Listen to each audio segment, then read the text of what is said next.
Podtacular, the unofficial Halo Universe podcast, presents episode 866, Mighty Morphin Mini Spartans, recorded live on June 29th, 2023.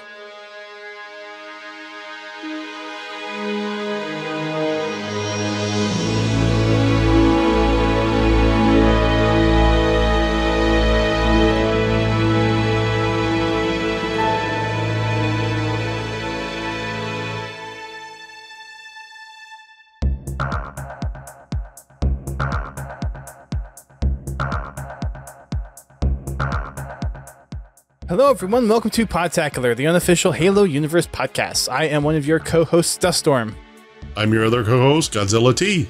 And we are a week into Season 4 of Halo Infinite, and for those that have come back around to check out what's all the new hotness, welcome back to Halo. It's nice to have you back. It's been a while since we've seen some of y'all, and you've heard inklings of infection and new maps and new modes, and Mini Slayer just got dropped, and the Pit remake has been released, and we have our first event of the season. There's lots of stuff going on tonight, or this week, and yeah, a lot of stuff going on tonight too. We have quite a few articles to go through. Probably won't be too long of a show, just because we had a nice long interview last week with the November Black production folks, and we didn't get a chance to get around to the Season 4 stuff, so well, a lot of news is old, and we covered some of it before. There's a couple new things to talk about, but as we normally do, let's do our rounds of Podtacular goodness, starting with GT and Fraggin' Friday last week. How did things go in my absence? Things went really well. Actually cut last week a little bit short. I was tired. It was a rough week last week. I was doing 2 jobs instead of just one in the same place. And they were running my fat butt off. Anyway, no, we had a lot of time. We had a lot of fun. We played a few rounds of Infection.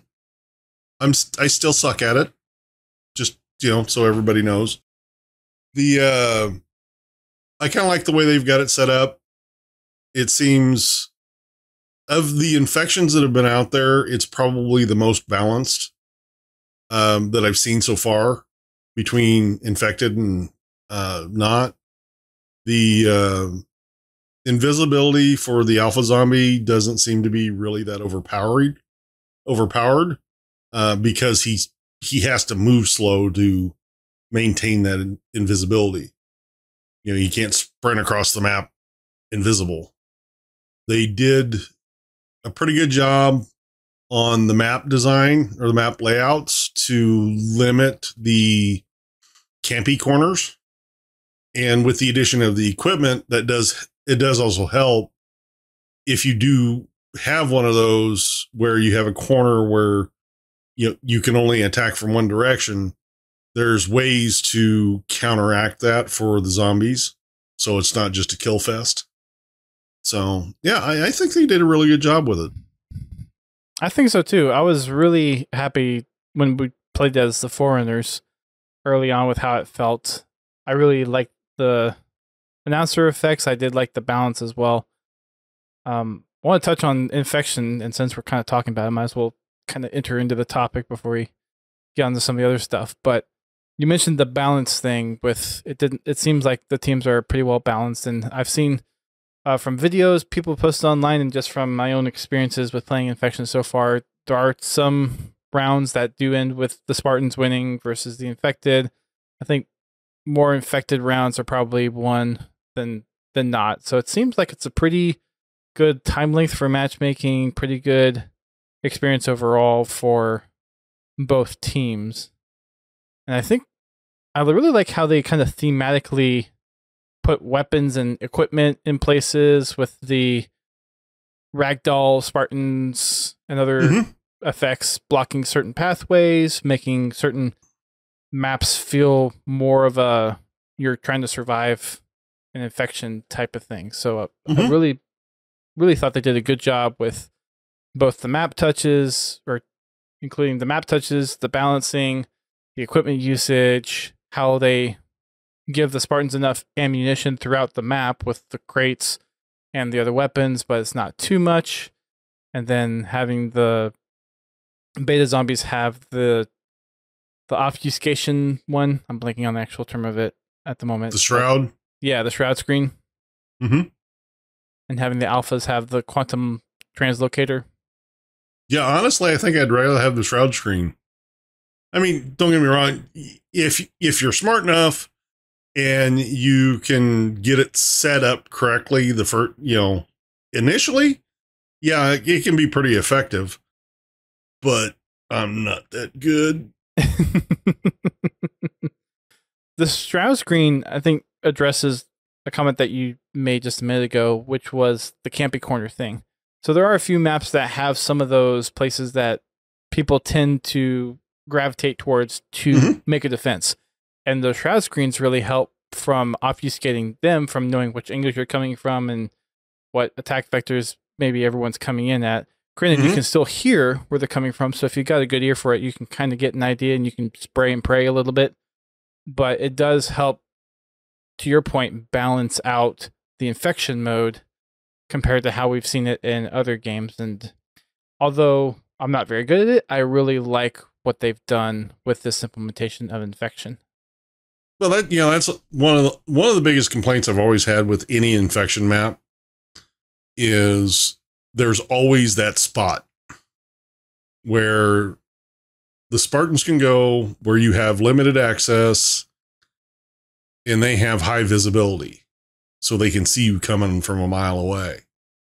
With the shroud screen, if it's played correctly, you can block that view and take away their advantage. I mean, it's not like nobody knows where they are because they got a big red ball above their head. So it's not like they're hiding.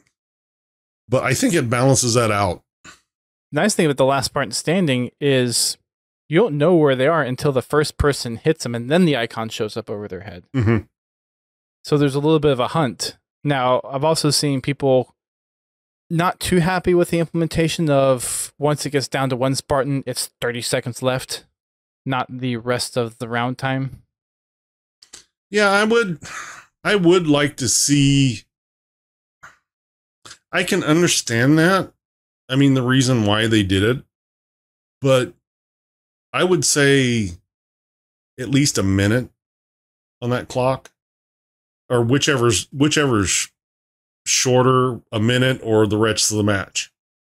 Right. If there's only 30 seconds left in the match, then just leave it at 30 seconds. If there's like 4 minutes left in it, then drop it to 1. Drop it to 1, because it is an advantage for the Spartan, but it's also an advantage for the infected, because that minute or 30 seconds in this case can instill a little bit of panic in that last Spartan. So he might not be just as accurate with his shots. I'm not saying that works for everybody. There are some people, it doesn't matter what pressure you put them on, they'll annihilate you. But I can understand why they did it.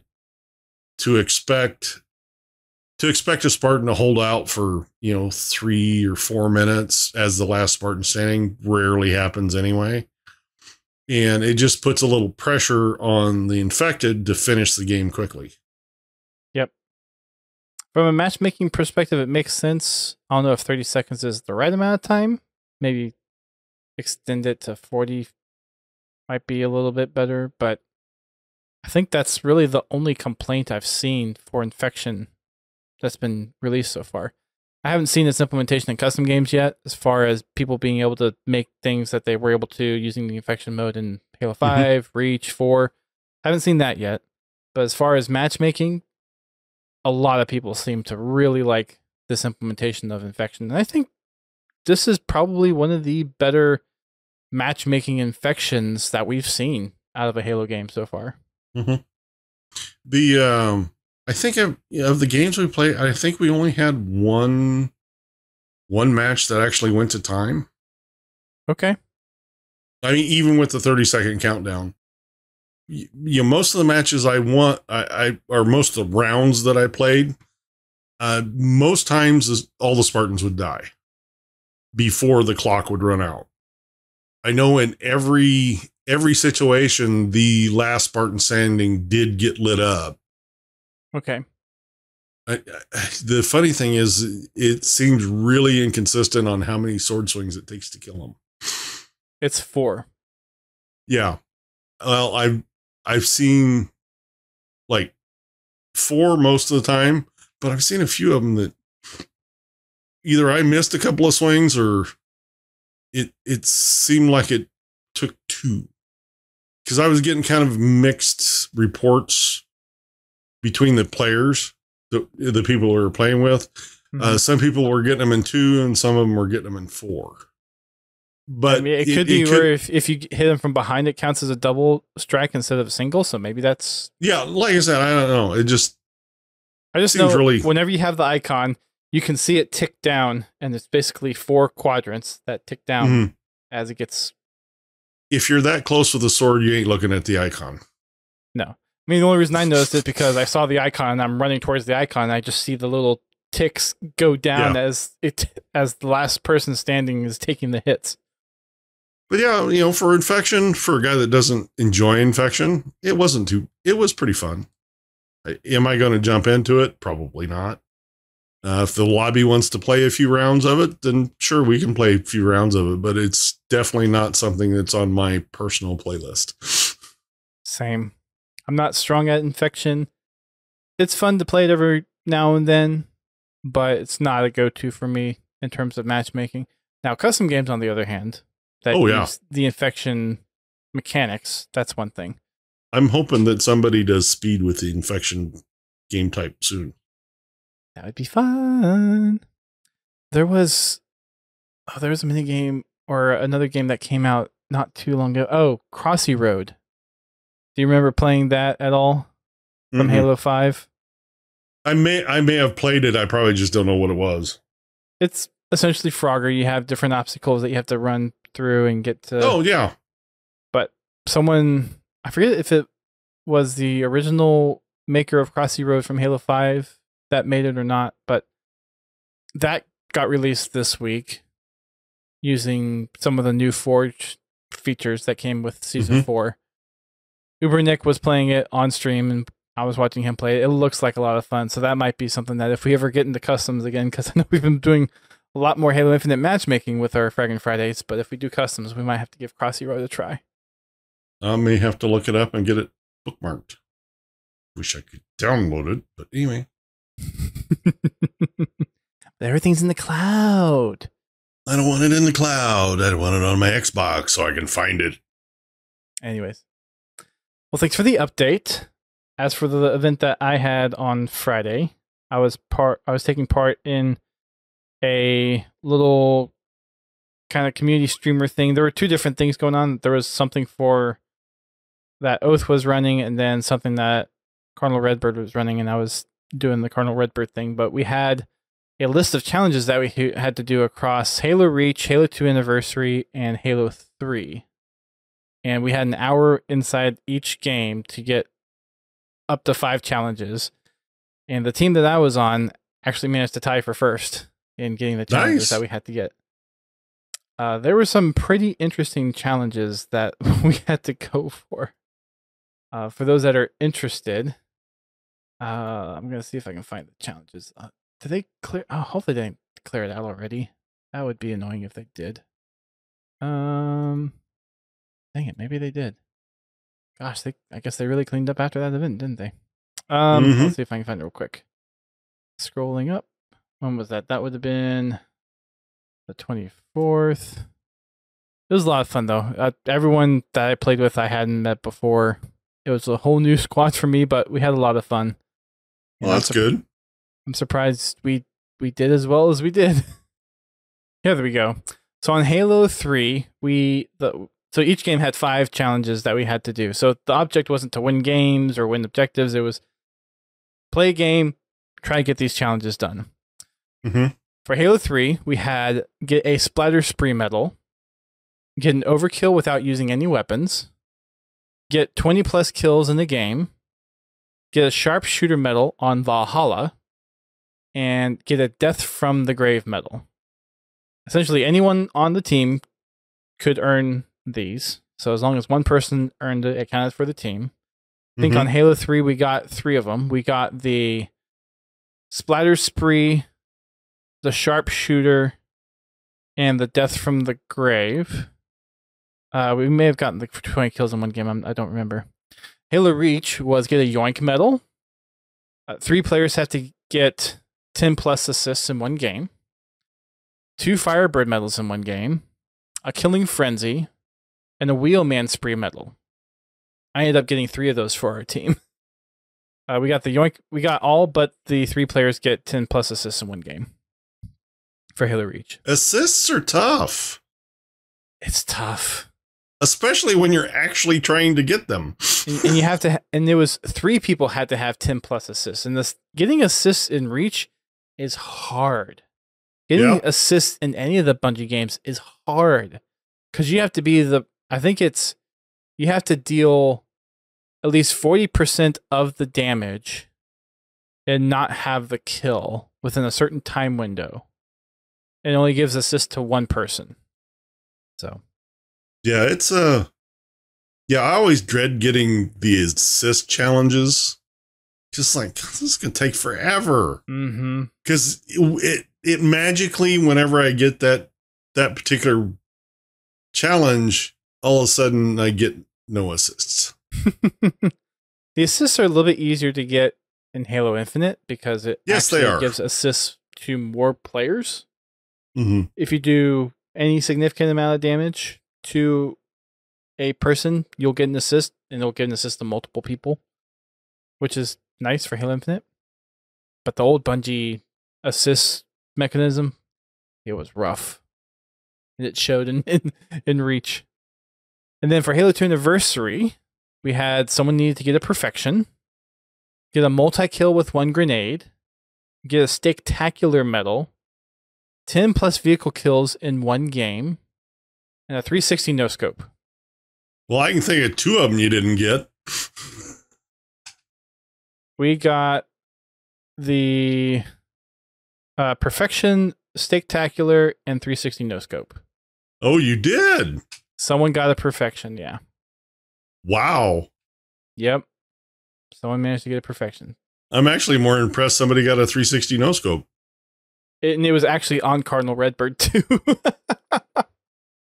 It was on Last Resort, or whatever the Zanzibar Halo 2 Anniversary remake is. Yeah. I thought we got a multi-kill with 1 grenade, but I think that's the one that they didn't give us, or the person thought it was a multi-kill with 1 grenade and it wasn't. Review the tape! But we tied for first, so it was a lot of fun. That's cool. Laird's asking in the question about the HCS stream tomorrow. Do we know if the skins stack for watch time? I do not know for certain. I know there was a lot of buzz around the last event where they were not stacking. I think it depends on how they're configured, and they really don't say much about how those drops are configured time-wise until like maybe the day of. So your guess is as good as ours on whether or not they're sticking to how they did it last event or if they're going to revert it and let them stack. So I don't know. Sorry. I'm not interested in any of them anyway, so it doesn't matter. So let's get on to the news. Since we're talking HCS, we'll go ahead and mention that the next event is happening this weekend. So by the time you're hearing this podcast, the event's probably already over. Unless you're not there, in which case the event's going on now. There will be the unlocks and everything. You can check out the streams over on Twitch and YouTube. /Halo and /HCS are the first 2 streams. I think HCS Blue and HCS Red are the other 2 on Twitch. There's going to be other community streamers for the other drops as well. So just make sure you head on over to Twitch and check all that stuff out to get your drops if you haven't gotten them from previous events. They're going to also be changing up the qualification and seeding for future events. So this event is not being changed for the Arlington Major. There are going to be some seeding changes for the Fort Worth event, though. If you're interested in some of those changes, head on over to Halo Waypoint and check out the latest article over there on how that format is changing. They're getting lazy boys, right? Gosh, that would be... Is it comfortable to game in a lazy boy? It depends on your style. No, I was thinking more for the crowd. Oh. They should have that in the, because they have, I think, just bean bags in the, I forget what they call that pass, but it's like the premium pass that you can buy. Yeah. You don't get a lot of extra stuff for that, for that price, not gonna lie. I mean, if you don't have a lot of Halo swag, the swag bag's cool. Mm-hmm.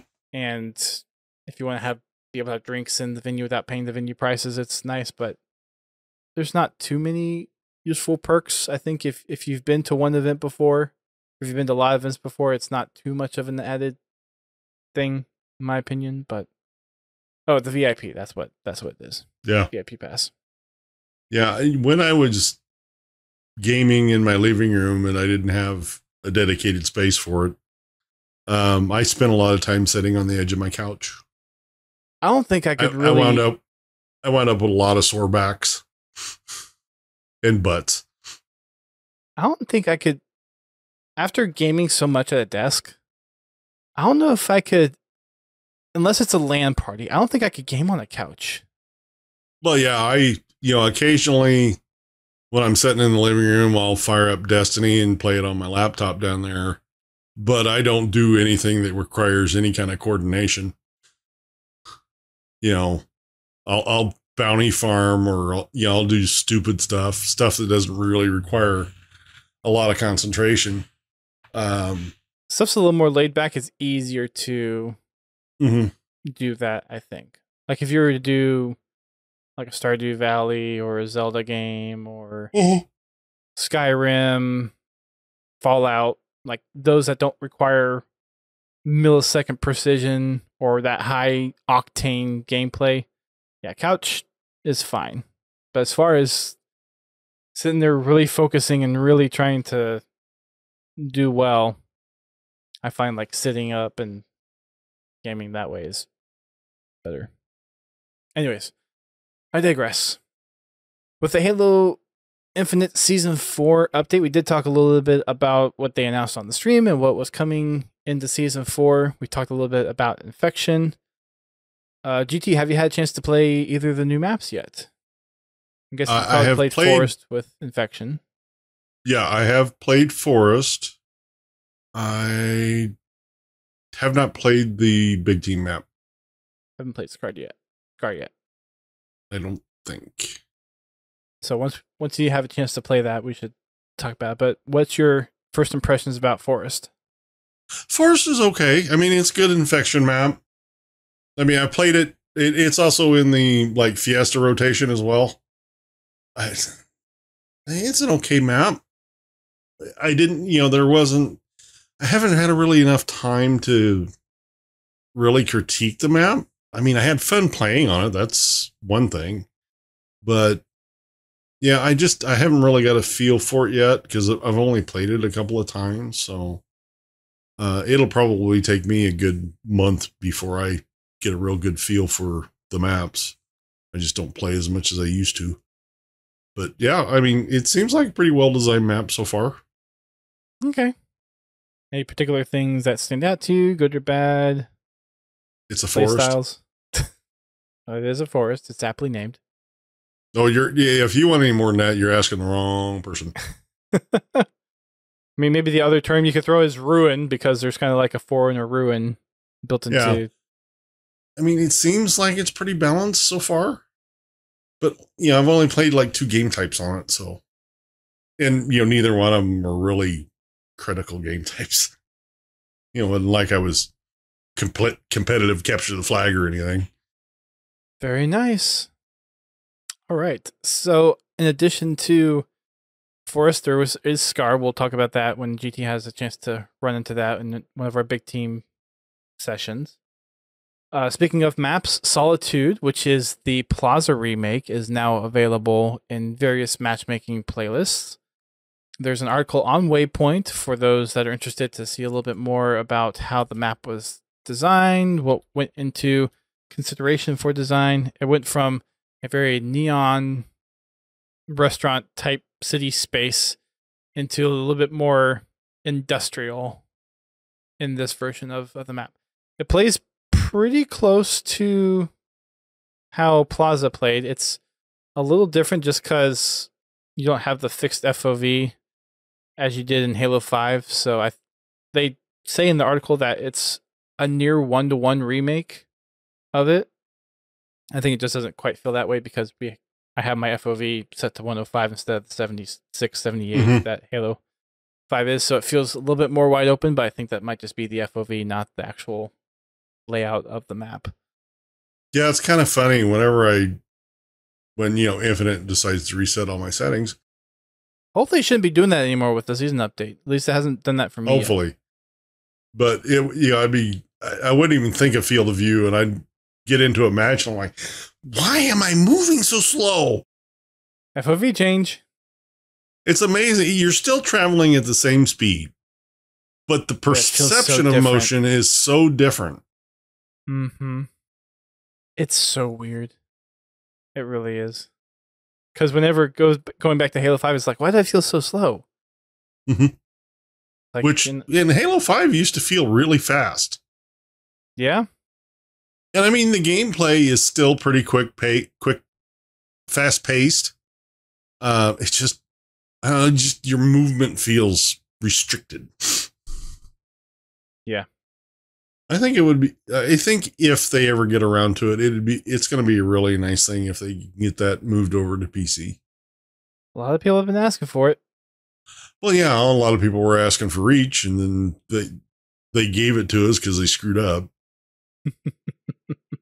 Or ODST, sorry, not Reach. Yeah. Well, actually, no, wait a minute. They did give us Reach for the same reason, didn't they? Because it was originally just 1, 2, and 3, and 1, 2, 3, and 4, and then they gave us Reach, and then later on they gave us ODST, right? Isn't that how it worked? I believe that's correct. Because everybody was screaming they wanted to Reach in the Master Chief Collection too. I have to go back to the history books on that one. I honestly don't remember. I don't know. I've slept a couple of times since then. Same. And that's kind of a part of Halo that Halo history I've blocked. Don't know why. Scratch his chin. I would if I could reach it. Oh. Solitude's in several playlists. Go check it out. It's plays very true to Plaza, obviously, with different game mechanics. It's going to feel a little different, but it still plays pretty well to Plaza. A lot of the main traffic areas, I've only played it once.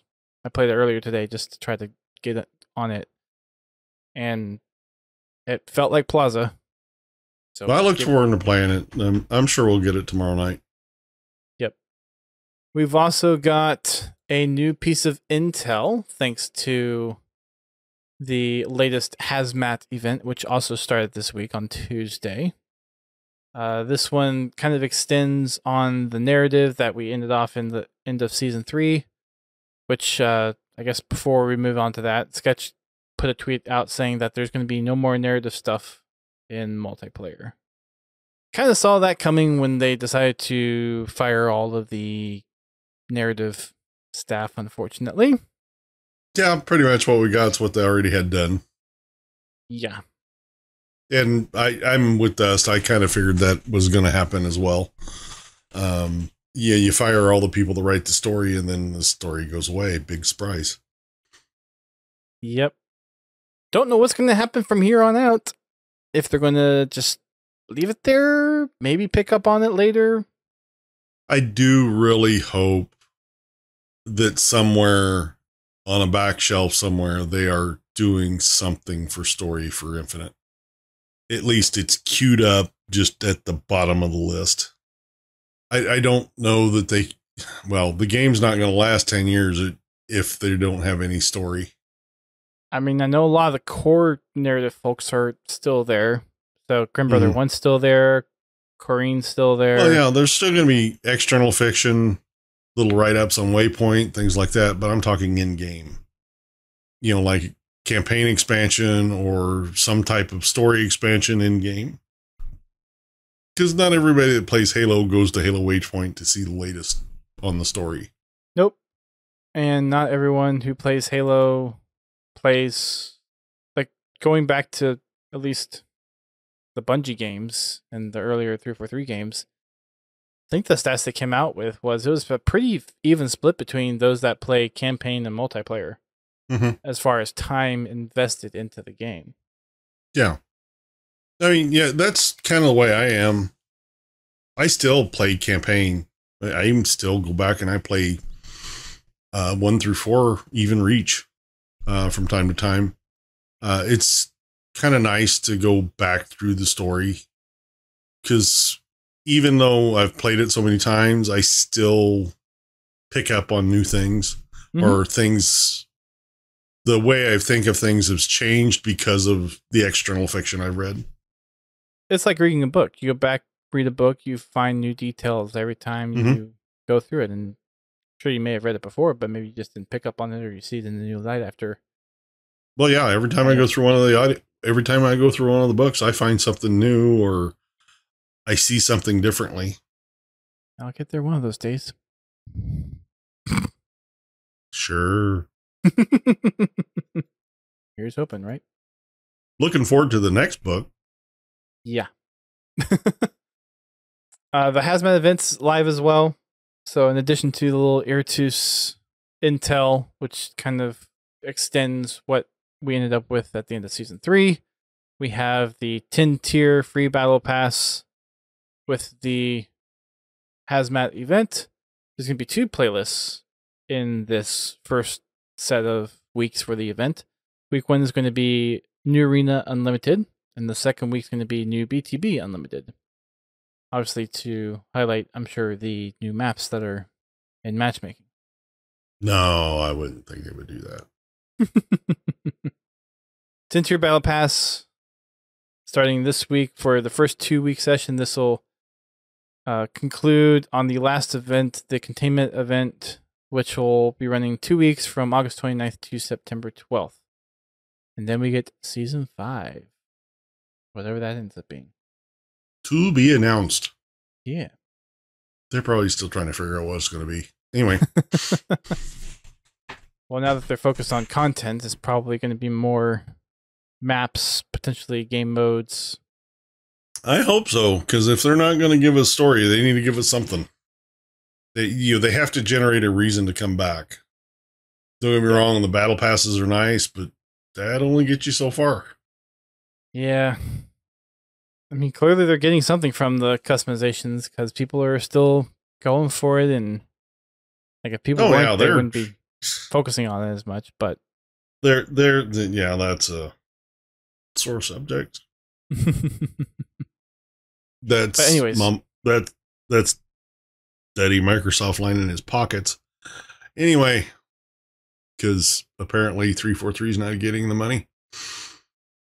A couple other articles and then some other tweets to touch on before we conclude the podcast tonight. Tashi put an update last week about some matchmaking updates that are going to be happening to ranked rotationals. There have been some feedback that they've collected from the community and are implementing. First one being that the ranked rotational playlists are going to be extended from 2 weeks to 4 weeks. And people were saying that they just get in the ranks and get into the group before the playlist gets up and changes. So they're doing that. People want to see more playlists. They're not committing to that yet, but they're analyzing what playlists have population when they're in and which ones don't. So they're keeping 4 rotational playlists and dropping 4. So the 4 that they're keeping is Ranked Slayer, Ranked Doubles, Ranked Snipers, and Ranked Tactical Slayer. And they're dropping Ranked FFA, Ranked Survivors, Ranked Lone Wolves, and Ranked Elimination. Surprised there's no Ranked Objective. Unless that's a permanent playlist. It might be a permanent playlist. I'm sorry, there really should be an FFA playlist. For Ranked, or just in general? Both. But actually, it only really needs to be in Ranked. There doesn't need to be a social one. Well, there's the social wacky type game modes that are FFA that you could have a social one that's FFA for. Well, that's what you have. That's what you have an Action Sack playlist for. Right. No, I mean, I in Halo 5, most of my time, when I'm not playing with other people, was spent in FFA. That's what I ranked in every season, was FFA. And I just, I really hate to see that go away. Because honestly, with ranked FFA, that's where I felt, at least in Halo 5, the most comfortable with the people I was competing against. As far as being balanced. You know, they're not, you know, I'm not shooting I'm not, you know, playing against diamonds. I'm not playing against bronzes. I'm playing against people close to my skill. Some are better, some are lower. But it just seemed like I did better, or it helped me improve because there was enough competition to where I had to try. I mean, I really had to pay attention to my gameplay because there were people playing against me that were better than me or at least ranked higher than me. So I had to learn I had to learn tactics and be aware of spawns. So it helped me. And I think that's part of the reason I enjoyed Halo 5 so much. Because I noticed once I got away from playing FFA that my skill fell off. Yeah, it wasn't Makes sense. I wasn't as consistent as I was before. I could see that. But it's, with any of the Halo games, there's nights I'll pop off for the first 2 or 3 games, and then I'm crap for the rest of the night. Yeah, usually after Bobby shows up. Him and Keith just mess up our matching because they're just a lot higher up there than we are. No, he just steals all the kills. Well, I guess that's another issue. Hell, by the time when Bobby's there, by the time I find somebody to shoot, he's already killed him. It's like, damn it, Bobby, leave some for us. Yeah, Bobby, come on, team player, man. 50-2. Yeah. Let's see, what else do we have? They are considering community maps for the ranked playlists. They're doing the same thing that they're doing with the social matchmaking. They have access to the same pool of maps that are being considered. So for those that are forging maps and want to have their maps featured in ranked, just do the same things that they're doing with the guidelines that they have about having maps considered, which I believe the first round they said would be at the end of this month, looked at and brought into the fold. So I think we'll see our first batch of community matchmaking maps probably within the next month, other than the couple that have already been added. There's ranked leaderboards now as well on Halo Waypoint. So going into the stats, you can see where everyone is ranked in the leaderboards.